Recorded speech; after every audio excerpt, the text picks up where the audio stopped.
महिला का एग और पुरुष का स्पर्म जो होता है वो बाहर लैब में फर्टिलाइज़ किया जाता है, ठीक है। लैब में फर्टिलाइज़ करके उसको कल्चर किया जाता है और एक एम्ब्रियो बनाया जाता है और ये एम्ब्रियो फिर महिला के गर्भाशय में डालते हैं। ये प्रोसेस उन लोगों के लिए होता है जो नेचुरली नहीं कंसीव कर पा रहे होते हैं, है ना। तो उन लोगों के लिए बहुत ही वरदान की तरह है। आईवीएफ बहुत ही पेनफुल प्रोसीजर है। इसमें 100 इंजेक्शंस लगाए जाएंगे। कई ऐसे सेंटर्स हैं जो क्लेम करते हैं 100% प्रेगनेंसी गारंटी। तो लोग जाते तो हैं बट उनको सक्सेस नहीं मिल पाती है। आईवीएफ में शुरुआती दिनों में जब भी हम स्टार्ट करते हैं तो लगभग 10 दिन के लिए इंजेक्शंस लगते हैं जो कि बहुत ही फाइन नीडल से लगते हैं, तो एक ट्रिक की तरह महसूस होता है। तो ये बात कहना गलत है कि 100% प्रेगनेंसी रेट का क्लेम जो भी करते हैं वो गलत है। अगर हम कोई भी कपल में 2 एम्ब्रियो ट्रांसफ़र करते हैं तो 20-30% चांसेस रहते हैं कि ट्विंस हो जाएं। सो जितना अच्छा एम्ब्रियो होगा, जितनी यंग एज होगी, उतना ज़्यादा अच्छा इम्प्लांटेशन होगा, ट्विंस होने के चांसेस ज़्यादा बढ़ जाते हैं। कि चाहता है कि मेरा बच्चे की शक्ल या फेस, उसकी बॉडी लैंग्वेज किसी हीरो से मिले, सलमान खान से मिले या शाहरुख खान से मिले। नहीं, ऐसा नहीं हो सकता है। जो भी जीन्स हैं वो फादर या मदर से ही आ सकती हैं, है ना। सो ऐसा पॉसिबल नहीं है। आईवीएफ में जैसे लैब और इंजेक्शंस वगैरह मेडिकल का पूरा प्रोसीजर होता है, तो इसमें कितना खर्चा आ सकता है? तो आईवीएफ का खर्चा हम लोग डिवाइड करते हैं। एक तो आईवीएफ पैकेज होता है। आईवीएफ पैकेज पे मीन्स कि लाइक वो वैरी करता है कि आपका 80 to 1.1 तक हो सकता है। वो इसके ऊपर आपका एक सेक्शन होता है जो कि आपके इंजेक्शंस का होता है। तो एज सच आपका जो ये इंजेक्शंस का जो खर्चा होता है वो पर्सन टू पर्सन वैरी कर सकता है, मगर लगभग उसका खर्चा आ सकता है। सो अगर सपोज महिला में कोई भी इरेगुलर पीरियड्स हैं, हैवी पीरियड्स हैं, पेनफुल पीरियड्स हैं, स्कैंटी पीरियड्स हैं, तो उनको थोड़ा सा अलर्ट हो जाना चाहिए कि एक गायनेकोलॉजिकल चेकअप उनका हो जाना चाहिए। मेल्स में अगर हम कहें कि कोई भी सेक्सुअल डिसफंक्शन है, इरेक्टाइल डिसफंक्शन है ना, पेन इन टेस्टिस है, लंप है, स्वेलिंग है, कोई हिस्ट्री रही है सर्जरी की, तो ऐसे केसेस में थोड़ा सा आपका अर्ली इवैल्यूएशन अच्छा रहता है। एक सीमन एनालिसिस एक ज़रूरी हो जाता है।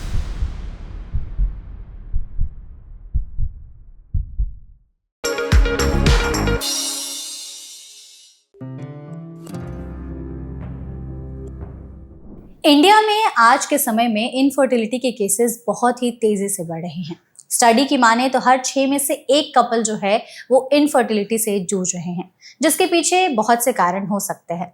लेकिन यहाँ पर कपल्स के लिए जो एक होप लेकर के आता है वो है आईवीएफ। हालांकि आईवीएफ को लेकर के तमाम धारणाएं हैं, बहुत सारे मिथ्स हैं लोगों के मन में कि ये क्या प्रोसेस सही है या नहीं है, क्या सच में इससे 100% गारंटी होती है प्रेगनेंसी की, सक्सेस रेट कितना होता है, क्या प्रेगनेंसी प्लानिंग में इससे आसानी मिलती है, क्या सच में ये बहुत ही ज़्यादा पेनफुल प्रोसीजर होता है, और ऐसे तमाम सवाल। तो अगर आपके भी मन में आईवीएफ को लेकर के ऐसी धारणाएं हैं, बहुत सारे सवाल हैं, तो आप एकदम सही जगह पर आए हैं। आज के इस वेलनेस अड्डा सेशन में हम आईवीएफ के बारे में ही हर एक डिटेल जानने और समझने की कोशिश करेंगे, जिसके लिए हमारे साथ इस सेशन में एक बहुत ही स्पेशल एक्सपर्ट मौजूद हैं, जिनको इस फील्ड में अब तक 22 साल से ज्यादा का एक्सपीरियंस हो चुका है। उनको हाल ही में आईवीएफ इमर्जिंग लीडर का अवार्ड भी मिला है। हमारे साथ है डॉक्टर पारुल अग्रवाल, जो कि डायरेक्टर है आईवीएफ और फर्टिलिटी स्पेशलिस्ट डिपार्टमेंट क्लाउड9 हॉस्पिटल में। इसके अलावा वो ऑब्स्टेट्रिशियन और गायनेकोलॉजिस्ट भी हैं। तो डॉक्टर, सबसे पहले तो सेशन में आपका बहुत बहुत स्वागत है। Thank you for inviting me Megha. Thank you so much doctor. और हमारे लिए इस टॉपिक पर बात करने के लिए आपसे बेस्ट एक्सपर्ट कोई हो ही नहीं सकता था। हम पूरी कोशिश करेंगे आपके जरिए इस सेशन में आईवीएफ के बारे में ज़्यादा से ज़्यादा चीज़ें जान पाएँ, समझ पाएँ। हमारे साथ हमारे कलीग्स भी हैं, हमारे साथ वर्षा हैं, सुरेंदर है, मेघा है, उसके अलावा हमारे साथ उमेश हैं, जिनसे हम जानेंगे समझेंगे आईवीएफ के बारे में बहुत सारी चीज़ें कि क्या है, कैसे है। लोगों के मन में जो बहुत सारी चीज़ें रहती हैं, मिथ्स रहते हैं, सवाल रहते हैं, तो उन सभी सवालों के जवाब जानने की कोशिश करेंगे। और बिना किसी देरी के सेशन को शुरू करते हैं। तो डॉक्टर, सबसे पहले मेरा जो सवाल आपसे यही होगा कि आई एम श्योर इतने सारे पेशेंट्स को आप हर दिन हैंडल करती होंगी, इनफर्टिलिटी के केसेस भी आपके पास आए दिन आते होंगे। अभी तक के आपके करियर में जितना आपको एक्सपीरियंस है, उस हिसाब से आपको कुछ 4-5 ऐसे पॉइंटर्स लग रहे हैं कि ये 4-5 चीज़ें पहले के मुकाबले अब बदली हैं, जिसकी वजह से इनफर्टिलिटी कपल्स में बढ़ रही है? देखो, इनफर्टिलिटी कपल्स में डेफिनेटली बढ़ गई है। उसका जो सबसे मेन रीज़न मुझे ये लगता है कि लेट मैरिजेस, है ना। आजकल कपल्स लेट मैरिज कर रहे हैं, लेट फैमिली प्लानिंग कर रहे हैं, और दूसरी चीज़ उनमें अवेयरनेस की कमी है ना। अगर वो लेट मैरिजेस भी कर रहे हैं तो they should be aware of their fertility status, उनका एक्चुअली वो किस दहलीज पे हैं फर्टिलिटी के अपने, तो वो उनको जानना ज़रूरी है। तो एक तो कारण मुझे ये लगता है ना। और उसके अलावा अगर कपल्स में ये भी देखा गया है कि अगर उनको कोई मेडिकल डिसऑर्डर है या कोई गायनेकोलॉजिकल डिसऑर्डर है तो उसका इवैल्यूएशन भी वो डिले कर देते हैं। दूसरी चीज़ ये कि junk food and process food का, इन सब चीज़ों का कंजम्पशन बहुत बढ़ गया है, क्योंकि रात में कॉल्स होती हैं उनकी, रात में जगते हैं, दिन में सोते हैं, एक्सरसाइज नहीं करते हैं, सेडेंट्री लाइफस्टाइल बढ़ गया है, लैपटॉप का यूसेज बढ़ गया है, मोबाइल का यूसेज बढ़ गया है। तो ये सारे ही कारण आपका एक सम अप करके आपको एक इनफर्टिलिटी की तरफ थोड़ा सा ज़्यादा पुश करते हैं। आपने लेट मैरिजेस की बात की है, तो जैसे आपने कहा कि हमें पता नहीं होता कि हम किस दहलीज पर है अपने फर्टिलिटी के, क्या आपको लगता है आज के समय में शादी से पहले एक बार अपना फर्टिलिटी हेल्थ या मतलब जो है वो चेक कर लेना चाहिए, मेल को भी और फीमेल को भी? तो अगर ये आप करते हैं तो बहुत अच्छी बात है ना। अगर आप लेट मैरिज प्लान कर रहे हैं, अपनी फैमिली प्लानिंग डिले कर रहे हैं, तो एक अर्ली इवैल्यूएशन बहुत अच्छी बात है ना। मगर कुछ ऐसे साइंस एंड सिम्टम्स होते हैं जिनमें फीमेल्स को जल्दी अपने आप को एक चेकअप के लिए जाना चाहिए, है ना। जैसे अगर हम फीमेल्स की बात करें तो फीमेल्स में पीरियड्स एक बहुत ही इंपॉर्टेंट इंडिकेटर होता है उनके हार्मोनल बैलेंस का और अंडरलाइंग पैथोलॉजी का, है ना। सो अगर सपोज महिला में कोई भी इरेगुलर पीरियड्स हैं, हैवी पीरियड्स हैं, पेनफुल पीरियड्स हैं, स्कैंटी पीरियड्स हैं, तो उनको थोड़ा सा अलर्ट हो जाना चाहिए कि एक गायनेकोलॉजिकल चेकअप उनका हो जाना चाहिए, है ना। एडवांस एज है तो ऐसे केसेस में भी एक अर्ली इवैल्यूएशन ज़्यादा ज़रूरी है। और मेल्स में अगर हम कहें कि कोई भी सेक्सुअल डिसफंक्शन है, इरेक्टाइल डिसफंक्शन है ना, पेन इन टेस्टिस है, लंप है, स्वेलिंग है, कोई हिस्ट्री रही है सर्जरी की पास्ट में, अनडिसेंडेड टेस्टिस की हिस्ट्री रही है ना, कोई भी बहुत ज़्यादा एक्सेसिव स्मोकिंग, अल्कोहल है, तो ऐसे केसेस में थोड़ा सा आपका अर्ली इवैल्यूएशन अच्छा रहता है। एक सीमन एनालिसिस एक ज़रूरी हो जाता है। तो ये पहले एक बार चेक कर लेना चाहिए। तो ये तो मेरा सवाल था, अब हम चाहेंगे कि हमारे कलीग्स भी आपसे सवाल पूछें, तो प्लीज। डॉक्टर, जैसे मान लीजिए कि एक प्रेगनेंसी हमारी आईवीएफ के थ्रू हो गई और कपल जो है वो दूसरी प्रेगनेंसी प्लान करना चाहता है, तो क्या वो भी आईवीएफ के थ्रू होगी या फिर वो नेचुरल होने के कुछ चांसेस हैं उसमें? देखो, डिपेंड करता है कि फर्स्ट जो आईवीएफ हुआ था उसका इंडिकेशन क्या था, ठीक है। अगर ट्यूबल ब्लॉकेज था या फिर ट्यूब डैमेज हो चुकी थी, ट्यूब्स रिमूव हो चुकी थी, तो उसमें नेचुरल प्रेगनेंसी होना मुश्किल है, ठीक है। अगर ऐसा कुछ भी नहीं था, पेशेंट को किसी भी कारण की वजह से अनएक्सप्लेन्ड इनफर्टिलिटीज़ भी होती हैं, या आपने आईयूआई ट्राई किया, नेचुरली ट्राई किया, नहीं कंसीव कर पा रहे हैं, अगर इस तरीके का कोई पहले इंडिकेशन था, है ना, तो पेशेंट दूसरी बार में अपने आप से भी नेचुरली कंसीव कर सकता है, प्रोवाइडेड स्पर्म एनालिसिस अगर उसकी अच्छी है, सीमन एनालिसिस अगर अच्छी है, तो नेचुरल प्रेगनेंसी के चांसेस बढ़ जाते हैं, और साथ में अगर ट्यूब्स भी खुली हुई हैं तो। बहुत से हमने केसेस ऐसे देखे हैं जो आईवीएफ के बाद अपने आप से खुद से नेचुरली भी कंसीव कर जाते हैं। तो ये मैंडेटरी नहीं है कि अगर फर्स्ट आईवीएफ हुआ है तो दूसरा बेबी भी आईवीएफ से ही होगा। डॉक्टर, अगर कोई आईवीएफ की प्लानिंग कर रहा है कपल फर्स्ट टाइम में, तो उसका स्टेप बाय स्टेप क्या गाइड होता है, उसको कहाँ से शुरुआत करनी चाहिए? देखो, अगर आईवीएफ की प्लानिंग कर रहा है तो सबसे पहले तो ये है कि आप अपने डॉक्टर से मिलें। डॉक्टर आपको बताएंगे कि आपको वाकई में आईवीएफ की ज़रूरत है कि नहीं है ना। तो आप जब भी कपल हमारे पास आते हैं तो सबसे पहले तो हम उनको इन्वेस्टिगेट करते हैं, है ना, कि सारे उनके पैरामीटर्स ठीक हैं कि नहीं ठीक हैं, है ना, वाकई में आईवीएफ की ज़रूरत है कि नहीं है। उनको सप्लीमेंट्स पे डालते हैं ताकि उनको थोड़ा सा उनकी बॉडी अच्छी बने, है ना, उनकी गैमीट्स अच्छे बने। उसके बाद हम लोग उनको प्रिपेयर करते हैं आईवीएफ के लिए। पीरियड्स के पहले दूसरे दिन से हम लोग इंजेक्शन स्टार्ट करते हैं, है ना, एक बेसलाइन हम स्कैन करेंगे, उनको इंजेक्शन स्टार्ट करते हैं। ये इंजेक्शंस लगभग 10 दिन के लिए लगते हैं। उसके बाद जो प्रोसेस होता है ओवम रिट्रीवल का होता है, मतलब कि हम एग्स को रिट्रीव करते हैं अंडर जनरल एनेस्थीसिया, ठीक है। जब हमने एग्स को रिट्रीव किया उसके बाद हमारा काम शुरू होता है, लैब का काम शुरू होता है ना। लैब्स में आपकी फर्टिलाइजेशन होती है, एम्ब्रियो का फॉर्मेशन होता है, और फिर ये एम्ब्रियो आपकी महिला के गर्भ में इम्प्लांट कर दिया जाता है, ट्रांसफ़र कर दिया जाता है। तो ये स्टेप्स होते हैं आईवीएफ के, है ना। तो अगर कोई भी कपल प्रिपेयर कर रहा है अपने आप को आईवीएफ के लिए, तो उसको अपने डॉक्टर से मिलना है। डॉक्टर आपको गाइड करेंगे, आपको सप्लीमेंट्स देंगे, आपको लाइफस्टाइल चेंजेस भी बताएंगे, है ना। अगर आप कोई एडिक्शन है आपको, या आप प्रॉपर्ली सो नहीं रहे हो, आपकी डाइट अच्छी नहीं है, या एक्सरसाइज नहीं कर रहे हो, तो इन सब चीज़ों के लिए गाइडेंस आपके डॉक्टर से मिलेगी आप, ठीक है। तो मेरा क्वेश्चन है फर्टिलिटी को लेके। जब भी फर्टिलिटी की बात आती है तो सबसे पहले लेडीज पे ज़्यादा करते हैं कि इनको फर्टिलिटी की दिक्कत ज़्यादा हो सकती है एज कम्पेयर टू हस्बैंड। तो क्या लड़कों में भी इनफर्टिलिटी को लेके प्रॉब्लम हो सकती है? बिल्कुल हो सकती है।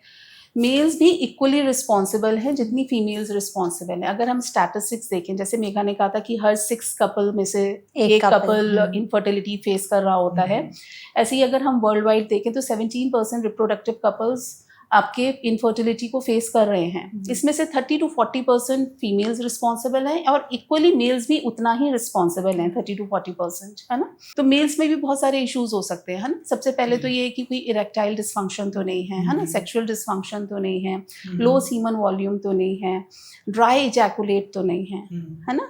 इसके अलावा कोई पास्ट में कोई हिस्ट्री तो नहीं रही है उनकी किसी भी सर्जरी की, है ना, कोई ग्रोइन की सर्जरी की, कोई जेनाइटल एरिया की सर्जरी की, कोई टेस्टिस में इशू तो नहीं है, कोई स्वेलिंग, लाम, पोस्ट में कोई पहले कोई इन्फेक्शन तो नहीं रहा है ना। ये सारी चीज़ें हैं देखनी चाहिए। इसके अलावा अगर हम सीमन पैरामीटर्स करवाते हैं उनके, तो सीमन पैरामीटर्स में हम देखते हैं काउंट कैसे हैं, उनकी मोटिलिटी कैसी है, मॉर्फोलॉजी कैसी है। तो बहुत से अंडरलाइंग डिसऑर्डर्स होते हैं जिसकी वजह से ये सारे डिस्टर्ब हो सकते हैं, है ना। जैसे कि कोई क्रॉनिक डिजीज़ रही हो पेशेंट को, कोई मेडिकल डिसऑर्डर है, कोई डायबिटीज़ है ना, कोई हाइपरटेंशन है, कोई पास्ट में कीमोथेरेपी ली हो, रेडियोथेरेपी ली हो, ऐसे में ये सारी चीज़ें डिस्टर्ब हो सकती हैं, है ना। या पास में कोई मम्स का इन्फेक्शन हुआ हो, ट्यूबरक्लोसिस का इन्फेक्शन हुआ हो। तो मेल्स में भी बहुत सारे इश्यूज ऐसे होते हैं जो कि इनफर्टिलिटी कॉज करते हैं। ओके। तो इनफर्टिलिटी में लाइफस्टाइल को अभी कुछ रोल होता है, जैसे कि हम मॉर्निंग वॉक करें या ऐसा कुछ, फूड ऐसा खाएं, ऐसा कुछ? तो इनफर्टिलिटी में लाइफस्टाइल का बहुत अच्छा रोल होता है। इनफर्टिलिटी में सबसे पहले तो अगर हम लाइफस्टाइल की बात करते हैं तो लाइफस्टाइल में एक तो आपको सबसे पहले है कि अपनी डाइट पे बहुत ध्यान देना है। जो भी डाइट ले रहे हैं उनमें से आप ये ध्यान रखिए कि आपकी डाइट वेल बैलेंस्ड होनी चाहिए, मल्टीविटामिन रिच होनी चाहिए, एंटीऑक्सीडेंट रिच होनी चाहिए, है ना। फाइबर कंटेंट अच्छा होना चाहिए और प्रोटीन कंटेंट अच्छा होना चाहिए। डाइट के अलावा आप ये भी ध्यान रखें कि आपको क्या नहीं खाना है ना। आपको जंक फूड अवॉइड करना है, प्रोसेस्ड फूड अवॉइड करना है आपको, है ना। फूड एंड प्लास्टिक अवॉइड करना है, जो पैक्ड फूड्स आते हैं, है ना, उनको अवॉइड करना है। बहुत ज़्यादा शुगरी ड्रिंक्स नहीं लेने हैं। हाई ग्लाइसेमिक इंडेक्स वाले जो फूड होते हैं जिसमें शुगर जल्दी से स्पाइक करती है शुगर ब्लड में, वो उन चीज़ों को अवॉइड करना है ना। अगर हम और चीज़ों की बात करते हैं डाइट के अलावा, है ना, एक्सरसाइज बहुत इंपॉर्टेंट होती है ना। सिडेंट्री लाइफस्टाइल नहीं होना चाहिए। आपको रेगुलरली एक्सरसाइज करनी चाहिए, at least half an hour per day, 5 days a week अच्छा माना जाता है एक्सरसाइज के लिए। वेट को मेंटेन करना है, बहुत ज़्यादा ओबीज नहीं होना है, ठीक है। आपको एक नॉर्मल BMI में आपका वेट मेंटेन रहना चाहिए। इसके अलावा आपकी स्लीप प्रॉपर होनी चाहिए, 7 से 8 घंटे आपको सोना चाहिए। कोई एडिक्शन नहीं होना चाहिए, स्मोकिंग, अल्कोहल, ये सारी चीज़ें नहीं होनी चाहिए। तो अपने आप को सुधारने की ज़रूरत है। तो मैं लाइफस्टाइल को लेके पूछ रहा था, आपने इतनी सारी चीज़ें बता दी, लेकिन ऑफिस में बंदे काम करते हैं तो ऑफिस का प्रेशर, बहुत सारी चीज़ें उनके साथ में होती हैं, तो इनको वो कैसे हैंडल कर सकते हैं? तो ये बहुत इम्पोर्टेंट चीज़ है, मतलब कैसे किया जा सकता है इसको? देखिए, सबसे पहले तो कंपनी बहुत इंपॉर्टेंट होती है ना। अगर आपकी जैसी कंपनी होती है वैसे आप उसमें इन्वॉल्व हो जाते हैं और वैसे ही आप भी ट्राई करते हैं कि आप भी उन्हीं के साथ अल्कोहल ले रहे हैं या स्मोकिंग कर रहे हैं, तो ये चीज़ें आपको अवॉइड तो करनी ही है ना। किस तरह से करेंगे ये आपको मैनेज करना है कि आप उन अपने कलीग्स को किस तरह से मना कर सकते हैं, क्योंकि आपकी भलाई आप ही के हाथ में है ना। अगर आपको डिफ़िकल्टी हो रही है कंसीव करने में, इवन देन डिफ़िकल्टी के अलावा भी आपके हेल्थ के लिए स्मोकिंग और अल्कोहल बिल्कुल भी अच्छा नहीं है। सो आपको अपना एक रूटीन बनाना है ना, जिसमें आपकी एक्सरसाइजेज इंक्लूड रहती हैं। दूसरी, माइंड को स्ट्रॉन्ग करने के लिए आप मेडिटेशन है, प्राणायाम जैसी चीज़ें हैं, इनको इन्वॉल्व करना है। अपने स्पाउस के साथ बॉन्डिंग अच्छी रखनी है ना। सो जब आपके घर में अच्छी बॉन्डिंग होगी तो आप ये सारी जो सुपरफिशियल चीज़ें हैं, जो फ्रेंड्स के साथ फ्रेंड्स को मना नहीं कर पा रही, ये सारी चीज़ें ओवरकम हो जाती हैं। मुझे ऐसा लगता है आपका अपने लोगों के साथ बॉन्डिंग स्ट्रॉन्ग होनी चाहिए, आपको अपनी प्रायोरिटीज़ पता होनी चाहिए लाइफ में, है ना। मेरा सवाल ये है कि जिन लोगों को बिल्कुल ही IVF के बारे में नहीं पता, अगर वो शुरुआत से जानना चाहें कि ये क्या होता है, इसमें नॉर्मल डिलीवरी होती है, क्या प्रोसीजर होता है, तो उसके बारे में कैसे समझा सकते हैं उनको बिल्कुल आसान शब्दों में? देखो, IVF में महिला का एग और पुरुष का स्पर्म जो होता है वो बाहर लैब में फर्टिलाइज किया जाता है, ठीक है। लैब में फर्टिलाइज करके उसको कल्चर किया जाता है और एक एम्ब्रियो बनाया जाता है, और ये एम्ब्रियो फिर महिला के गर्भाशय में डालते हैं। ये प्रोसेस उन लोगों के लिए होता है जो नेचुरली नहीं कंसीव कर पा रहे होते हैं, है ना, तो उन लोगों के लिए बहुत ही वरदान की तरह है। अब आईवीएफ में करते क्या क्या है, स्टेप बाय स्टेप अगर हम बात करें तो इसमें 3 स्टेप्स होते हैं। सबसे पहले बात होती है ओवेरियन स्टिमुलेशन की, जिसमें हम एग्स को स्टिमुलेट करते हैं, है ना। जैसे हमने पीरियड के पहले या दूसरे दिन से स्टार्ट किया, इंजेक्शन स्टार्ट होते हैं जिससे आपके एक से ज़्यादा एग्स बनते हैं, है ना। आपका डिपेंड करता है आपका ओवेरियन रिजर्व कैसा है। अगर ओवरीज में ज़्यादा एग्स हैं तो ज़्यादा एग्स स्टिमुलेट होते हैं, कम एग्स होते हैं तो कम स्टिमुलेट होते हैं। तो ये इंजेक्शन लगभग 10 दिन के लिए दिए जाते हैं, है ना। जब सारे फॉलिकल्स आपके बड़े बड़े हो जाते हैं तो एक इंजेक्शन दिया जाता है जिसको हम ट्रिगर बोलते हैं। इस इंजेक्शन से एग्स में मैच्योरिटी आती है, और इस इंजेक्शन के 35 आवर्स के बाद हम ओवम पिकअप करते हैं, मतलब हम एग्स निकालते हैं बॉडी से, ठीक है। तो ये जो एग निकालने का प्रोसीजर होता है अंडर एनेस्थीसिया का होता है। 10 मिनट का प्रोसीजर होता है, एनेस्थीसिया मिला के 20-25 मिनट्स लग जाते हैं। सेम डे पे पेशेंट डिस्चार्ज हो जाता है, कोई कट इंसिजन स्टिच नहीं आता है। नेक्स्ट डे से पेशेंट अपनी नॉर्मल एक्टिविटीज़ रिज्यूम कर लेते हैं। और थर्ड स्टेप होता है एम्ब्रियो ट्रांसफ़र का। जब हम एग्स निकालते हैं उसी दिन हम हस्बैंड का स्पर्म कलेक्ट करते हैं, उसको वॉश करते हैं, उसमें से एक हेल्दी स्पर्म लेते हैं और एग्स के साथ फर्टिलाइज करते हैं। इसके बाद 5 डेज़ के लिए वो लैब में कल्चर होता है। जब एम्ब्रियो बन जाता है तो उसको या तो हम एम्ब्रियो को महिला के वूम्ब में ट्रांसफ़र कर देते हैं या फिर हम फ्रीज़ कर देते हैं, डिपेंड करता है कि उस वक्त क्लिनिकल कंडीशंस क्या हैं, है ना। और थर्ड स्टेप है आपका एम्ब्रियो ट्रांसफ़र का। जो एम्ब्रियो ट्रांसफ़र प्रोसीजर होता है वो आपका बहुत ही सिंपल सा प्रोसीजर होता है, मगर अंडर अल्ट्रासाउंड गाइडेंस होता है, और इसमें भी कोई भी पेन नहीं आता। एक्सपर्टीज़ का प्रोसीजर है, बहुत ही फाइन प्रोसीजर है ये, है ना। सो ये 3 स्टेप्स होते हैं। तो इसके एम्ब्रियो ट्रांसफ़र के 15 दिन के बाद आपका रिजल्ट आता है, जिसको हम बीटा एसएजी करके पता करते हैं कि आपका रिजल्ट कैसा है। तो ये स्टेप्स होते हैं आईवीएफ में। ओके इसमें जैसे वर्षा ने पूछा कि आईवीएफ जिसको अगर कोई आइडिया ही ना हो तो उसमें कई लोगों के मन में ये भी डर और धारणा रहती है कि आईवीएफ बहुत ही पेनफुल प्रोसीजर है, इसमें 100 इंजेक्शंस लगाए जाएंगे, लेडीज को बहुत सफर करना पड़ेगा, और कई ऐसे सेंटर्स हैं जो क्लेम करते हैं 100% प्रेगनेंसी गारंटीड। तो लोग जाते तो हैं बट उनको सक्सेस नहीं मिल पाती है। तो ये सारी चीजों के बारे में एक बार प्लीज थोड़ा सा बताइए। देखो, एक तो पहली बात, इतने इंजेक्शंस कभी भी नहीं लगते हैं, ठीक है। सो इतने इंजेक्शंस नहीं लगते हैं आईवीएफ में। आईवीएफ में शुरुआती दिनों में जब भी हम स्टार्ट करते हैं तो लगभग 10 दिन के लिए इंजेक्शंस लगते हैं, जो कि बहुत ही फाइन नीडल से लगते हैं। तो एक ट्रिक की तरह महसूस होता है, पेनफुल नहीं होता है ना। उसके बाद जो ओवम पिकअप करते हैं वो भी जनरल एनेस्थीसिया में होता है, तो पेशेंट को पेन नहीं महसूस होता है। और जो एम्ब्रियो ट्रांसफ़र होता है वो बहुत ही लाइट प्रोसीजर होता है, उसमें भी पेन नहीं होता है। तो एज सच ये जो मिथ है कि बहुत पेनफुल प्रोसीजर होता है, तो वो गलत है, ठीक है। हाँ, सपोर्ट करने के लिए जब हम एम्ब्रियो ट्रांसफ़र करते हैं उसके सपोर्ट के लिए हम तब इंजेक्शंस थोड़े बहुत डाल सकते हैं, मगर वो भी धीरे धीरे विड्रॉ हो जाते हैं इंजेक्शंस। तो एज सच ये बात गलत है कि इतने सारे इंजेक्शंस लगते हैं। दूसरी बात, आपने कहा कि 100% गारंटी नहीं होती है आईवीएफ में। सबकी बॉडी अलग अलग होती है। आप किस एज पे आ रहे हैं, आपके एग्स कैसे हैं, स्पर्म्स कैसे हैं, फाइनली जो एम्ब्रियो बनता है वो कैसा है ना। और आपके और एसोसिएटेड फैक्टर्स तो नहीं है आपकी बॉडी में, कोई मेडिकल डिसऑर्डर तो नहीं है ना, कोई एसोसिएटेड गायनेकोलॉजिकल डिसऑर्डर तो नहीं है। तो इन सारी चीज़ों पे आपका सक्सेस रेट बहुत डिपेंड करता है। तो ये बात कहना गलत है कि 100% प्रेगनेंसी रेट का क्लेम जो भी करते हैं वो गलत है। ओके तो डॉक्टर, जैसा आपको पता ही है कि इनफर्टिलिटी के केसेस बहुत ज़्यादा बढ़ते जा रहे हैं, और कंपैरेटिवली आईवीएफ या आईयूआई जैसे ऑप्शंस ऑप्ट करने वाले बहुत कम लोग हैं। और उसमें मुझे एक चीज ये लगती है कि जब कपल से बातचीत करते हैं तो ये जो बायो लैब वाला जो प्रोसेस है आईवीएफ में, ये कहीं ना कहीं एक, और एजुकेटेड कपल्स की बात कर रहा हूं मैं, उनमें ये एक डिस्कनेक्शन महसूस होता है कि यार ये लैब वाला प्रोसेस है, इसमें आर्टिफिशियल कुछ है ना, इसमें नेचुरल जो कनेक्शन है वो फील नहीं होता। तो आई एम श्योर आपके पास भी ऐसे पेशेंट्स आते होंगे जिन्हें इनफर्टिलिटी के इश्यूज हैं, और वो जब आप उनसे कहते होंगे कि आईवीएफ आप फॉलो कर सकते हैं, ऑप्ट कर सकते हैं, तो उनके मन में डर रहता होगा, ये चिंता रहती होगी। तो ऐसे कपल्स अपने आप को मेंटली किस तरीके से प्रिपेयर कर सकते हैं, या क्या तरीका है कि वो इस प्रोसेस को अपना पाए? बिल्कुल। इसमें जैसे सुरेंद्र ने जो चीज कही ना, उसमें लोग टर्म्स यूज करते हैं, टेस्ट ट्यूब बेबी है, आर्टिफिशियल बेबी है, नेचुरली नहीं हुआ है तो बेबी में बहुत सारी दिक्कतें आएंगी, तो ये भी बहुत सारी चीजें रहती हैं कपल्स के दिमाग में। देखो आईवीएफ एक ऐसा प्रोसीजर है जिसमें हम सिर्फ आपको फर्टिलाइजेशन पे हेल्प कर रहे हैं, एग और स्पर्म के फर्टिलाइजेशन में हेल्प कर रहे हैं।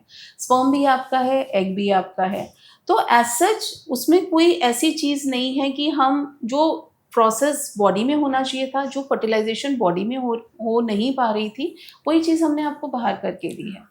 इसके अलावा जैसे ही हम एम्ब्रियो ट्रांसफ़र करते हैं, इट इज़ सिमिलरली कि भाई आप कंसीव कर गए हो, है ना, आपके अंदर बेबी है, एम्ब्रियो है तो आप ही का ही। और जो भी हमने पेशेंट्स को देखा है वो बहुत ही अच्छी बॉन्डिंग के साथ वो करते हैं, क्योंकि इतने सालों के बाद भी वो कंसीव किए होते हैं, तो बहुत ही अच्छे से एक्सेप्ट करते हैं।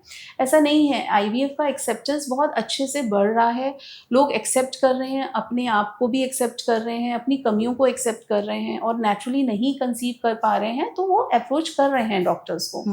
सो आज की डेट में आईवीएफ पहले के मुकाबले में बहुत ज़्यादा एक्सेप्टेबल है, और पेशेंट्स मतलब कि बहुत खुल के भी बात करते हैं, ऐसा नहीं है।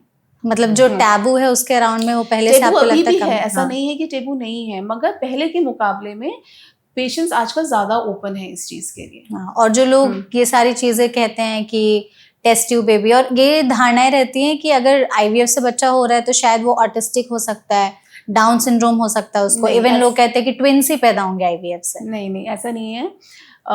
एबनॉर्मेलिटीज़ नहीं होती हैं आईवीएफ की वजह से, क्योंकि आईवीएफ में सिर्फ हम असिस्ट कर रहे हैं, जो भी जीन्स आपके थ्रू आ रही हैं वो वैसे भी नेचुरल प्रोसेस में आएंगी, समझ रहे। इनफैक्ट आईवीएफ में हम एम्ब्रियोज की टेस्टिंग करके ये सारी चीज़ें रूल आउट भी कर सकते हैं, है ना? तो ये बेनिफिशियल चीज़ें हैं कि हम डाउन सिंड्रोम रूल आउट कर रहे हैं उसकी जेनेटिक टेस्टिंग करके, तो इसमें बेनिफिट है।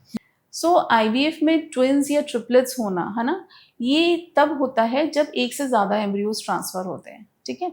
अगर हम कोई भी कपल में 2 एम्ब्रियो ट्रांसफ़र करते हैं तो 20-30% चांसेस रहते हैं कि ट्विंस हो जाएं, मगर इसके अलावा भी बहुत सारी चीज़ें मैटर करती हैं। आपकी एज कैसी है, आपका एम्ब्रियो कितना अच्छा हमने डाला है ना। सो जितना अच्छा एम्ब्रियो होगा, जितनी यंग एज होगी, उतना ज़्यादा अच्छा इम्प्लांटेशन होगा, ट्विंस होने के चांसेस ज़्यादा बढ़ जाते हैं। आज की डेट में सिंगलटन प्रेगनेंसी प्रेफर की जाती है, क्योंकि उसमें कॉम्प्लिकेशंस कम होते हैं, ईजिली कैरी कर लेती हैं फीमेल्स, है ना। सो ये है कि अगर आप ट्विंस चाहते हैं, कुछ कपल्स ऐसे आते हैं जो दे वांट ट्विंस, है ना, तो 2 कहते हैं कि हमें 2 चाहिए, बट प्रेफर हम यही करते हैं कि हम सिंगल एम्ब्रियो ट्रांसफ़र करें। ओके डॉक्टर, कभी कभी होता है कि आईवीएफ फेल भी हो जाता है, 1 बार 2 बार 3 बार भी हो गया, तो ऐसे स्टेप्स क्या ले कपल की, मतलब वो नेचुरली कंसीव नहीं कर पा रहा है, आईवीएफ भी फेल हो रहा है 2-3 बार, तो वो आगे क्या करें? देखो आईवीएफ फेल होने के बहुत सारे कारण होते हैं। सबसे इम्पॉर्टेंट कारण तो होता है जो एम्ब्रियो है, आपका एम्ब्रियो कैसा बना है, ठीक है, एम्ब्रियो किस ग्रेड का बना है, कौन से डे का बना है, और अगर अच्छा भी बना है तो कहीं उसमें कोई क्रोमोसोमल एबनॉर्मेलिटीज़ तो नहीं है, क्या उसकी पीजीटी टेस्टिंग हुई है, प्री जेनेटिक टेस्टिंग हुई है। सो ये सारे फैक्टर्स मैटर करते हैं। और एम्ब्रियोज बनते भी तो एग से हैं और स्पर्म से हैं, तो क्या एग की क्वालिटी बहुत ख़राब है या स्पर्म का डीएनए फ्रेगमेंटेशन बहुत हाई है, इन सारी चीज़ों को इवेल्युएट करना बहुत ज़रूरी है। इसके अलावा अगर हम जहाँ यूट्रस में जहाँ हम इम्प्लांट कर रहे हैं वहाँ की स्थिति कैसी है, क्या वो रिसीविंग पावर, उसकी जो रिसेप्टिविटी है वो अच्छी है, या कोई एडिशनल पैथोलॉजी तो नहीं है, कोई फाइब्रॉइड तो नहीं है, कोई पॉलिप तो नहीं है, एडेनोमायोसिस तो नहीं है ना, लाइनिंग बहुत पतली तो नहीं है ना। तो ये जो सारी चीज़ें होती हैं ये आपके सक्सेस रेट को डाउन करती हैं, तो इनको अगर हम रेक्टिफाई करके चलते हैं तो चांसेस बढ़ जाते हैं। ऐसे ही हमारे ब्लड में कुछ एंटीबॉडीज़ होती हैं जो बेबी के अगेंस्ट काम करती हैं, क्या वो पॉजिटिव तो नहीं है।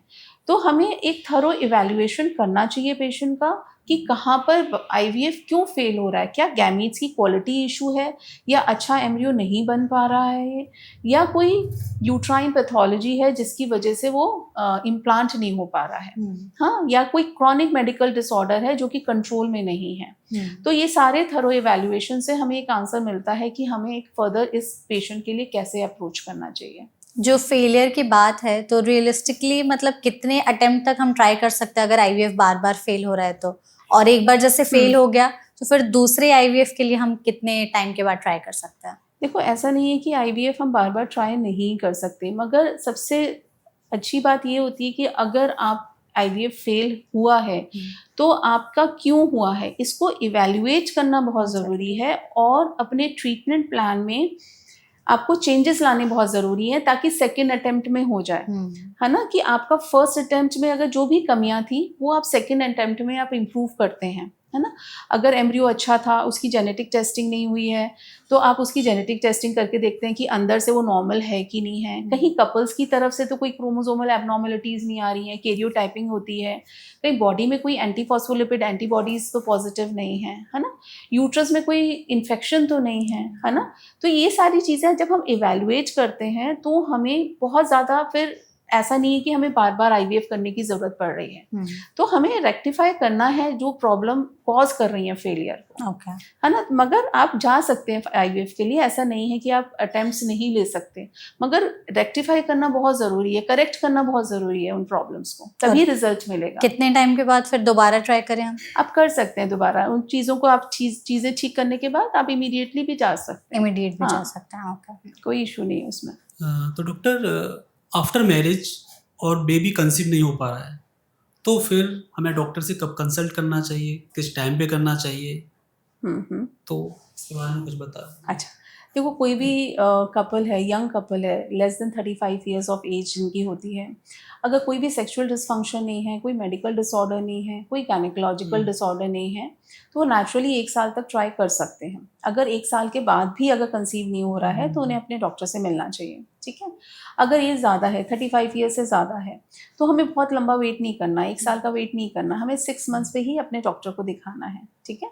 और अगर एज 40 ईयर्स के अराउंड है तो एक इमीडिएट कंसल्टेशन ज़रूरी होती है ताकि हमें अपना फर्टिलिटी स्टेटस पता हो और डॉक्टर की गाइडेंस में हम आगे ट्राई कर सकें। डॉक्टर किस एज तक आईवीएफ को हम करवा सकते हैं, क्या मतलब लास्ट एज क्या कैसे? फीमेल्स के लिए 50 ईयर्स एंड मेल्स के लिए 55 ईयर्स। जैसा कि अभी सबने पूछा आईवीएफ के बारे में, तो इसमें फेलियर पर हमने बात की। आई थिंक हमें इस सेशन में जो बातचीत करनी चाहिए वो सक्सेस पे भी थोड़ा सा एम्फेसिस करना चाहिए कि हम खुद से क्या अपनी लाइफस्टाइल में बदलाव लाए कि पहले अटेम्प्ट में हमारा आईवीएफ सक्सेसफुल होने के चांसेस जो हैं वो ज़्यादा से ज़्यादा बढ़ सकें। तो सबसे पहले तो अगर पेशेंट अपने ऊपर वर्कअप करे, अपनी ओवरऑल हेल्थ पे वर्कअप करना चाहिए उनको, है ना। डाइट इम्प्रूव करनी चाहिए, जितना ज़्यादा आप न्यूट्रिशियस ले सकते हो, प्रोटीन ज़्यादा बढ़ा सकते हो, फाइबर कंटेंट बढ़ा सकते हो, उतना बेटर रहता है। जंक फूड अवॉइड करना है, प्रोसेस्ड फूड अवॉइड करना है। इसके अलावा अगर आपको कोई भी एडिक्शन है, अगर चाय कॉफ़ी भी बहुत ज़्यादा अगर आप ले रहे हो तो उसको भी आपको कम करना है, 1 या 2 कप ठीक है, मगर बहुत ज़्यादा नहीं, ठीक है। इसके अलावा कोई और एडिक्शन तो नहीं है आपको, अल्कोहल स्मोकिंग वो बिल्कुल नो है इस चीज़ के लिए। और आपकी स्लीपिंग पैटर्न कैसा है, आप रात में प्रॉपर्ली सो रहे हो कि नहीं सो रहे हो। 7-8 घंटे की स्लीप बहुत इंपॉर्टेंट होती है क्योंकि वो आपको रिलैक्स करती है, आपका स्ट्रेस लेवल कम करती है, ठीक है। आप सिडेंट्री लाइफस्टाइल तो नहीं है आपका, एक्सरसाइज आपके लिए बहुत बेनिफिशियल होती है क्योंकि वो आपका ब्लड सर्कुलेशन बढ़ाएगी, आपका जो बेसल मेटाबॉलिक रेट होती है उसको बढ़ाती है, ठीक है, और आपके रिप्रोडक्टिव फंक्शंस को भी बेटर करती है। तो एक्सरसाइज बहुत ज़रूरी है, डाइट इम्प्रूव करना बहुत ज़रूरी है, स्ट्रेस को अवॉइड करना बहुत ज़रूरी है, एडिक्शन अवॉइड करना बहुत ज़रूरी है, और एक प्रॉपर स्लीप लेना बहुत ज़रूरी है। ये 4-5 चीज़ें जो हैं वो आपके लिए वंडर्स भी कर सकती हैं, है ना। तो अपनी तरफ से पेशेंस इतना करें, बाकी आप डॉक्टर्स पे छोड़ दें। और अगर नेचुरली ही वो ट्राई कर रहे हैं, आईवीएफ से पहले हम आप लोग भी बोलते होंगे कि एक बार नेचुरली ट्राई करिए, तो बेस्ट टाइम क्या होता है कंसीव करने का? एक फर्टाइल विंडो होती है जिसके बारे में महिलाओं को जानकारी होनी चाहिए। ये फर्टाइल विंडो क्या होती है, आपका जो ओवुलेशन होता है वो दिन प्लस 5 डेज उससे पहले, ये जो विंडो होती है ये फर्टाइल विंडो मानी जाती है। इसमें अगर आप ट्राई करते हो, चाहे आप ऑल्टरनेट डेज पे भी ट्राई करो, तो आपके प्रेगनेंसी के चांसेस बढ़ जाते हैं। अब ये है कि ओवुलेशन कैसे ट्रैक करें, है ना। ये भी एक क्वेश्चन होता है कि हमें कैसे पता चलेगा ओवुलेशन कैसे है। तो हमारी बॉडी कुछ साइंस एंड सिम्टम्स शो करते हैं, तो उसको आप ट्रैक कीजिए, है ना। हमारा बेसल बॉडी टेम्परेचर जो होता है वो इंक्रीज़ हो जाता है ना।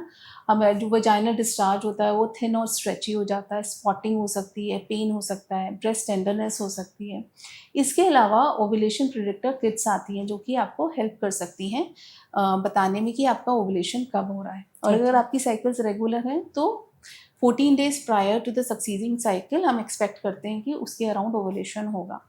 तो ये जो फर्टाइल विंडो है, इसमें अगर महिलाएं ट्राई करती हैं तो उनके कंसीव करने के चांसेस बढ़ जाते हैं। ओके, डन, ठीक है। डॉक्टर, आईवीएफ जैसे प्रोसेस ना फॉलो करने वाले में 2 तरीके के लोग हैं। एक तो जिन्हें इसके बारे में जानकारी नहीं है और एक जिन्हें अधूरी जानकारी है। तो अधूरी जानकारी वालों में कुछ ऐसे लोग हैं जिन्हें ये पता है कि इसमें स्पर्म डोनेट की जरूरत पड़ती है, स्पर्म डोनर की जरूरत पड़ती है। तो क्या हर मामले में इसकी जरूरत पड़ती है या किन किन स्थितियों में स्पर्म डोनेशन जरूरी हो जाता है? देखिए, स्पर्म डोनेशन मतलब आप बाहर से स्पर्म बैंक से स्पर्म मंगवा रहे हैं, ठीक है, तो वो बहुत ही रेयर कंडीशंस होती हैं जिसमें हमें स्पर्म डोनर की ज़रूरत पड़ती है ना। आज की टेक्निक में, आजकल जो आईवीएफ की टेक्निक होगी उसमें एक प्रोसेस होता है ICSI, इंट्रासाइटोप्लाज्मिक स्पर्म इंजेक्शन, जो कि बहुत ही बड़ा वरदान है उन लोगों के लिए, मेल इनफर्टिलिटी के लिए, जहाँ स्पर्म के काउंट्स बहुत कम है या मोटिलिटी बहुत ख़राब है, मॉर्फोलॉजी बहुत पुअर है। तो उसमें हम मैग्नीफाइड फील्ड में देखते हैं कि आपका स्पर्म, कौन सा स्पर्म नॉर्मल है जिसको हम उसको पिक करके और डायरेक्टली हम इंजेक्ट कर सकते हैं एग से। सो इस टेक्निक की वजह से आपके कम से कम स्पर्म काउंट वाले भी जो पुरुष होते हैं वो भी अपना बायोलॉजिकल चाइल्ड उनको मिल सकता है, ठीक है। तो स्पर्म डोनेशन की बहुत ही रेयरली ज़रूरत पड़ती है। तब ज़रूरत पड़ती है कि अगर हमने एक एडवांस टेक्निक करी एजोस्पर्मिया के केसेस में, जहाँ स्पर्म्स होते ही नहीं हैं, वहाँ उसमें भी अगर हमें स्पर्म्स नहीं मिलता तो लास्ट ऑप्शन फिर स्पर्म डोनर का रहता है ना। ठीक है। या फिर कोई मेल में, कोई फैमिली में कोई ऐसी जेनेटिक डिजीज़ है जो कि पास ऑन हो रही है एंड पेशेंट चाहता है कि वो स्पर्म डोनर ले, तो उस केस में भी स्पर्म डोनेशन किया जा सकता है। जैसे स्पर्म डोनेशन मेल्स के लिए है, तो अगर फीमेल का ओवेरियन रिजर्व बहुत ज़्यादा कम है या एग्स बचे ही नहीं है, तो उनके लिए फिर है कोई ऐसी टेक्निक? हाँ, फीमेल्स के लिए भी एग डोनेशन के होते हैं प्रोग्राम्स। सो अगर महिला बहुत ही एडवांस एज की है, मीनोपॉजल हो गई है ना, या फिर उनकी जो भी एग की क्वालिटी मिल रही है वो बहुत ही ख़राब है, खुद के एग से हो ही नहीं रहा, तो फिर ऐसे केसेस में एग डोनेशन की हेल्प ली जा सकती है। हाँ, जैसे डॉक्टर आपने डाइट इम्प्रूवमेंट की बात की, तो आप उसको थोड़ा एलोबोरेट कर सकती हैं कि मतलब कुछ ऐसे ऑप्शंस दें ताकि फर्टिलिटी बूस्ट हो सके? देखो, डाइट में अगर हम बात करते हैं तो सबसे पहले हम ये बात करेंगे कि कार्बोहाइड्रेट्स हम कैसे लें, ठीक है। कार्बोहाइड्रेट्स दो तरीके के होते हैं, एक सिंपल होता है, एक कॉम्प्लेक्स होता है। कॉम्प्लेक्स कार्बोहाइड्रेट्स आपके उसमें फाइबर कंटेंट ज़्यादा होता है, तो फाइबर कंटेंट होने की वजह से वो ग्रेजुअली डाइजेस्ट होता है, आपका जो शुगर होता है वो स्पाइक नहीं करता। जबकि जो सिंपल कार्बोहाइड्रेट्स होते हैं, जैसे रिफाइंड शुगर हो गया, केक, पेस्ट्री, इस टाइप की जो चीज़ें होती हैं, मैदा से बनी हुई जो चीज़ें होती हैं, वो तुरंत डाइजेस्ट हो जाती हैं, एकदम से शुगर हाई होता है। तो ऐसे केसेस में इंसुलिन लेवल्स भी हाई हो जाते हैं। इंसुलिन लेवल्स अगर बॉडी में हाई होते हैं तो ओवुलेशन में इश्यूज आते हैं, ठीक है। तो इसीलिए प्रेफर ये करते हैं कॉम्प्लेक्स कार्बोहाइड्रेट्स लें, जैसे कि किनुआ हुआ आपका, ब्राउन राइस हुआ, जौ हुआ, रागी का आटा हुआ, है ना, इस तरीके की चीज़ें आपके लिए, मिलेट्स हैं आपके, है ना, बाजरा है, ओट्स हैं, ये चीज़ें बेनिफिशियल होती हैं। दूसरी चीज़, अगर हम फैट्स की बात करें तो फैट्स में भी आपके दो सोर्सेज होते हैं, एनिमल सोर्स होता है, प्लांट सोर्स होता है। प्लांट सोर्स प्रेफर इसलिए करते हैं क्योंकि फाइबर कंटेंट भी मिल जाता है हमें वहाँ से, ठीक है। और जैसे कि अगर हम इसके एग्जांपल्स लेते हैं तो चिया सीड बहुत अच्छा सोर्स है ना। आपकी दालें हैं, स्प्राउट्स हैं, और पनीर है, टोफू है, चिकपीज़ हैं, है ना, दालें हैं। सो ये सारी जो चीज़ें होती हैं ये भी बहुत अच्छा सोर्स होती हैं प्रोटीन्स का। फिर जो लोग नॉन वेज खाते हैं तो फिर वो लीन मीट भी खा सकते हैं, है ना। अब फैट की अगर बात करें तो फैट का जो कंजप्शन होना चाहिए वो हमारा पॉली अनसैचुरेटेड और मोनो अनसैचुरेटेड फैट्स होने चाहिए, है ना, जो कि हमें सीड्स में मिल सकते हैं। फ्लैक्स सीड्स हैं, पम्पकिन सीड्स हैं, सेसमी है आपकी, और सनफ्लावर सीड्स हैं, है ना। तो ये बहुत सारी सीड्स होती हैं जिनसे हमें अच्छे ओमेगा 3 फैटी एसिड्स मिल सकते हैं। और इसके अलावा हमारी जो नट्स हैं, हमारे आलमंड्स हैं, हेज़ल नट्स हैं, वॉलनट्स हैं, ये भी बहुत बेनिफिशियल होते हैं। तो इनसे भी स्पर्मेटोजेनेसिस, स्पर्म की क्वालिटी, टेस्टोस्टेरोन के लेवल्स, ये सारी चीज़ें इम्प्रूव होती हैं। और आपकी बॉडी में जो ऑक्सीडेटिव डैमेज है वो भी आपका कम होता है ना। और विटामिन्स होते हैं, कुछ विटामिन्स का कंजम्पशन बहुत अच्छा होता है। विटामिन B6 है, B9 है, फॉलिक एसिड, जो हम 3 महीने पहले से देना शुरू करते हैं कंसेप्शन से पहले, जो बेबी में न्यूरल ट्यूबल डिफेक्ट को प्रिवेंट करता है ना। सो वो बहुत इंपॉर्टेंट है। विटामिन C जो हमें सिट्रस फ्रूट्स में मिलता है, लेमन हुआ, ऑरेंज हुआ, वो बहुत अच्छा रहता है।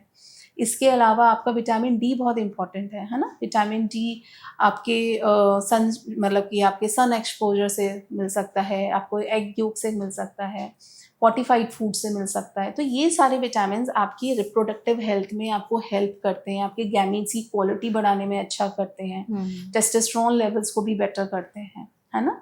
इसके अलावा आयरन डेफिशिएंसी नहीं होनी चाहिए, मैग्नीशियम है, सेलेनियम है, ये सारे माइक्रो न्यूट्रिएंट्स बहुत इंपॉर्टेंट हैं, है ना, जिंक है। सो जब भी हम कोई भी ऐसा एक फूड लेते हैं जिसमें हमने फ्रूट्स भी इन्वॉल्व किया है, ग्रीन वेजिटेबल्स इन्वॉल्व करी हैं, थोड़े से नट्स सीड्स इन्वॉल्व करे हैं, मल्टीग्रेन रोटी इन्वॉल्व करी, तो ये सारी चीज़ें ऑटोमेटिकली उनमें हमें मिल जाती हैं चीज़ों में, ठीक है। उसके अलावा आपके डॉक्टर्स आपको कुछ सप्लीमेंट्स देते हैं, ये सप्लीमेंट्स फर्दर आपको आपकी कमियां पूरी करते हैं, है ना। तो अगर आप इस तरह से प्रिपेयर करेंगे तो आपकी बॉडी में जो भी न्यूट्रिशनल डेफिशिएंसीज होंगी उनमें इम्प्रूवमेंट आएगा और आपकी गैमीट्स की क्वालिटी बेटर होगी, आपकी एग्स की स्पर्म्स की क्वालिटी बेटर होगी। तो डॉक्टर क्या आईवीएफ के थ्रू मनचाहा बच्चा हो सकता है, जैसे कि चाहता है कि मेरा बच्चे की शक्ल या फेस, उसकी बॉडी लैंग्वेज किसी हीरो से मिले, सलमान खान से मिले या शाहरुख खान से मिले? नहीं, ऐसा नहीं हो सकता है। जो भी जीन्स हैं वो फादर या मदर से ही आ सकती हैं, है ना। सो ऐसा पॉसिबल नहीं है। डॉक्टर, आईवीएफ का प्रोसेस जो शुरू में होता है उसके बाद कैसे पता चलेगा किसी को कि कंसीव कर लिया है उसने? जब भी हम एम्ब्रियो ट्रांसफ़र करते हैं उसके 15 डेज़ के बाद हम बीटा एससीजी करवाते हैं, ठीक है। ये जो बीटा एससीजी अगर पॉजिटिव आता है तो इसका मतलब इम्प्लांटेशन हुआ है ना, और इसका मतलब वो पॉजिटिव आया है। फिर उसके बाद हम उसको 48 आवर्स के बाद रिपीट करते हैं कि उसमें डबलिंग हो रही है कि नहीं हो रही है। ये भी एक पॉजिटिव साइन होता है कि बेबी ग्रो कर रहा है। और फिर हम एक स्कैन भी करते हैं, एक अर्ली स्कैन भी करते हैं, जिससे हमें ये पता चलता है कि उसका जेस्टेशन सैक कहाँ लोकेटेड है, कहीं ऐसा तो नहीं है वो कहीं माइग्रेट होकर एक्टॉपिक हुआ हो या यूट्रस में है कि नहीं है। दूसरी चीज़, अगर 2 एम्ब्रियोज ट्रांसफ़र करे हैं तो हमें ये पता चलता है कि एक जेस्टेशन सैक है या 2 जेस्टेशन सैक इम्प्लांट हुए हैं। इसके 15 डेज़ के बाद हम एक अदर अल्ट्रासाउंड करवाते हैं जिससे हमें कार्डियक एक्टिविटी पता चलती है ना। तो इस तरह से हमें पता चलता है कि हमारा रिजल्ट पॉजिटिव आया है और सक्सेसफुल प्रेगनेंसी इम्प्लांट हुई है। आईवीएफ को क्या हाई रिस्क प्रेगनेंसी कंसिडर किया जाता है फिर? नहीं, हाई रिस्क एज सच नहीं होती है प्रेगनेंसी, मगर जब भी फीमेल्स आती हैं आईवीएफ के लिए वो थोड़ा सा एडवांस स्टेजेस में आती हैं कि अपना एडवांस एज है उनकी, है ना। तो साथ में कोई मेडिकल डिसऑर्डर्स हैं या फिर कोई डायबिटीज़ है, एपिलेप्सी की कोई हिस्ट्री लेके आता है, तो ऐसे केसेस में वो अगर नेचुरली भी कंसीव करती हैं तो भी वो एक तरह से हाई रिस्क ही हो जाता है। तो आईवीएफ एज सच आपकी हाई रिस्क प्रेगनेंसी नहीं होती है, मगर उनके साथ जो एसोसिएटेड कंडीशंस होती हैं वो उस चीज़ को हाई रिस्क बना सकती हैं। ठीक है। आईवीएफ में जैसे लैब और इंजेक्शंस वगैरह मेडिकल का पूरा प्रोसीजर होता है, तो इसमें कितना खर्चा आ सकता है? देखो, आईवीएफ का खर्चा हम लोग डिवाइड करते हैं। एक तो आईवीएफ पैकेज होता है। आईवीएफ पैकेज में मींस कि लाइक वो वैरी करता है कि आपका 80 to 1.1 तक हो सकता है, वो डिपेंड करता है कि आप कहाँ पर करवा रहे हैं, है ना। तो उसमें सारे लैब चार्जेस होते हैं, आपकी अल्ट्रासाउंड कंसल्टेशंस, वो सारी चीज़ें उसमें इंक्लूडेड रहती हैं। इसके ऊपर आपका एक सेक्शन होता है जो कि आपके इंजेक्शंस का होता है। तो इंजेक्शंस भी वैरी करता है। अगर महिला का ओवेरियन रिजर्व बहुत अच्छा है और अच्छा रिस्पॉन्स है तो कम इंजेक्शंस में भी काम चल जाता है। तो एज सच आपका जो ये इंजेक्शंस का जो खर्चा होता है वो पर्सन टू पर्सन वैरी कर सकता है, मगर लगभग 40 से लेकर 60-70,000 तक उसका खर्चा आ सकता है। और उसके ऊपर अगर कोई एडिशनल प्रोसीजर की ज़रूरत पड़ती है, कोई हिस्ट्रोस्कोपी की ज़रूरत पड़ती है या लैप्रोस्कोपी की ज़रूरत पड़ती है तो वो एड ऑन खर्चा रहता है। ऐसे ही मेल्स में भी अगर हमें कोई एडवांस प्रोसीजर की ज़रूरत पड़े, टीज़ा, माइक्रो टीज़ा की, तो उसका एडिशनल कॉस्ट आता है। डॉक्टर, एम्ब्रियो ट्रांसफर हो गया, उसके बाद ऐसे कौन से साइंस या सिम्टम्स हैं जिन्हें देखते ही पेशेंट को तुरंत डॉक्टर के पास जाना चाहिए कि यार ये रेड सिग्नल है और मुझे तुरंत डॉक्टर से कंसल्ट करना चाहिए? तो वो एम्ब्रियो ट्रांसफ़र के बाद एज सच कोई ऐसी बहुत अनयूजुअल चीज़ें नहीं होती हैं, है ना। मगर पेशेंट जो पैनिक करते हैं वो कभी कभी ऐसे करते हैं कि उनको कोई स्पॉटिंग या ब्लीडिंग नज़र आती है 7 या 8 दिन के बाद। मोस्ट प्रोबेबली ऐसी ब्लीडिंग हमारी इम्प्लांटेशन ब्लीडिंग हो सकती है ना। क्रैम्पिंग फील हो सकती है उनको, या फ्रीक्वेंट यूरिनेशन की भी इश्यूज़ कभी कभी बताते हैं पेशेंट्स। तो ये सारी चीज़ें होती हैं, मगर ये चीज़ें बहुत ही सिम्टोमेटिक तरीके से रिजॉल्व हो जाती हैं और इसके लिए बहुत ज़्यादा पेशेंट को वरी नहीं करने की ज़रूरत होती है। ठीक है। इसमें क्या, जैसे अगर आईवीएफ से कंसीव कर लिया, बच्चा हो गया, तो बच्चे को स्पेशल केयर में भी रखना पड़ता है चेक करने के लिए कि कुछ दिक्कत तो नहीं है? नहीं, आईवीएफ प्रेगनेंसी की वजह से जो बेबीज़ होते हैं उनके साथ ऐसा कुछ नहीं होता है। मगर अगर कोई भी बच्चा प्री मैच्योर हो रहा है, लो बर्थ वेट बेबी का हो रहा है, जल्दी पैदा हो रहा है, तो ऐसे केसेस में उनको एनआईसीयू केयर की ज़रूरत पड़ सकती है, जो कि एक नेचुरल प्रेगनेंसी में भी पड़ सकती है। ठीक है। और इसमें जो मीडियम होता है, क्योंकि कई बार लोग उसमें भी कंफ्यूज हो जाते हैं कि आईवीएफ है तो सी सेक्शन ही होगा, नॉर्मल डिलीवरी हो ही नहीं सकती। नहीं, ऐसा ये है? नहीं, ये ज़रूरी नहीं है, ये ज़रूरी नहीं है। आपकी ऑब्स्टेट्रिक कंडीशन पे डिपेंड करता है कि आपकी नॉर्मल डिलीवरी होगी या सिजेरियन होगा, है ना। तो आई थिंक इस सेशन में डॉक्टर हम लोगों ने जो भी बातचीत की है उससे आई एम श्योर हमारी ऑडियंस को बहुत मदद मिली होगी। हमने आईवीएफ पर बहुत सारे सवालों के जवाब जानने की आपसे कोशिश की। हम चाहते जाते जाते as a final go to home message आप ये ज़रूर बताएं हमारी ऑडियंस को कि अगर वो लंबे समय से ट्राई कर रहे हैं प्रेगनेंसी के लिए, कंसीव नहीं कर पा रहे हैं, कई बार वो अलग अलग तरीके भी ट्राई करते हैं, कुछ ट्रीटमेंट्स कराते हैं, कुछ और भी चीज़ें कराते हैं अपने हिसाब से, या उनको कई लोगों ने बोली होती हैं कि ये कर लो वो कर लो तो शायद बच्चा हो जाए, तो उनके लिए एक ऑप्शन आईवीएफ एग्जिस्ट करता है, और अगर नहीं भी तो उसके पहले क्या क्या ट्रीटमेंट्स अवेलेबल हैं? सो मेघा, कभी भी कोई पेशेंट ऐसा आता है कि जो काफ़ी कुछ ट्राई कर चुका है, नेचुरल कंसेप्शन ट्राई कर चुका है, आईयूआईस ट्राई कर चुका है, तो ऐसे पेशेंट्स के लिए आईवीएफ एक अच्छा ऑप्शन है। ठीक है। सो अगर हमने ये देखा है कि भाई पेशेंट की इनफर्टिलिटी की ड्यूरेशन क्या है, काफ़ी लंबे समय से वो ट्राई कर रहे हैं, आईयूआई की कितनी साइकिल्स ली हैं, बाकी का स्टेटस कैसा है, स्पर्म्स कैसे हैं, एग्स कैसे हैं, है ना। सो अगर उनका ओवेरियन रिजर्व कैसा है, क्या हम उसको और नेचुरली ट्राई करवा सकते हैं, क्या हम उसको और आईयूआई की साइकिल्स दे सकते हैं। अगर हमें ये लगता है कि पेशेंट ने अच्छे से ट्राई कर लिया है और अभी उसके लिए इस तरह से कंसीव करने की संभावनाएं कम है, तो हम उनको आईवीएफ के लिए एडवाइस करते हैं। तो आईवीएफ के लिए जब भी हम एडवाइस करते हैं तो सबसे पहले तो पेशेंट को हम थोड़ा सा मेंटली प्रिपेयर करते हैं कि भाई आपको अपनी फिजिकल बॉडी पे ज़्यादा ध्यान देना है, आपको अपने आपको मेंटली प्रिपेयर होना है उस चीज़ के लिए, है ना। आपको अपनी बॉडी को कैसे प्रिपेयर करना है, जैसे डाइट से, एक्सरसाइज से, सारी चीज़ें उनको सप्लीमेंट्स एडवाइस करते हैं। उनके सारे इन्वेस्टिगेशंस करवाए जाते हैं कि बाकी के सारे इन्वेस्टिगेशंस, हार्मोनल प्रोफाइल उनकी कैसी है, और फर्दर सारे हम एवेल्युएट करने के बाद फिर हम आईवीएफ के लिए बढ़ते हैं उसके लिए। तो डॉक्टर सिंपल भाषा में आप समझा दीजिए हमारे ऑडियंस को कि आईवीएफ के क्या क्या फ़ायदे हैं। देखो, सबसे पहला फ़ायदा तो यही है कि जो नेचुरली नहीं कंसीव कर पा रहे हैं, किसी भी सिंपल मेथड से या भी नहीं कंसीव कर पा रहे हैं, तो उनके लिए आईवीएफ एक वरदान की तरह होता है। ठीक है। दूसरी चीज़ ये है कि पहले के ज़माने में अगर किसी में एग्स नहीं होते थे या स्पर्म की क्वालिटी बहुत ख़राब होती थी, तो वो लोग ज़िंदगी भर इस चीज़ को फेस करते थे कि उनको बेबी नहीं है। तो आईवीएफ आज की डेट में आईवीएफ से एटलीस्ट ये सारी चीज़ें पॉसिबल हैं। इसके अलावा जैसे जो लोग लेट मैरिजेस कर रहे हैं, जो फीमेल्स जो करियर ओरिएंटेड हैं, नहीं डिसाइड कर पा रही हैं अपने स्पाउस के लिए और आगे वो पढ़ना चाहती हैं, तो उनके लिए एग फ्रीजिंग करके और आगे चल के आईवीएफ द्वारा बेबी कंसीव करने में भी बहुत ही उनके लिए फ़ायदेमंद रहता है।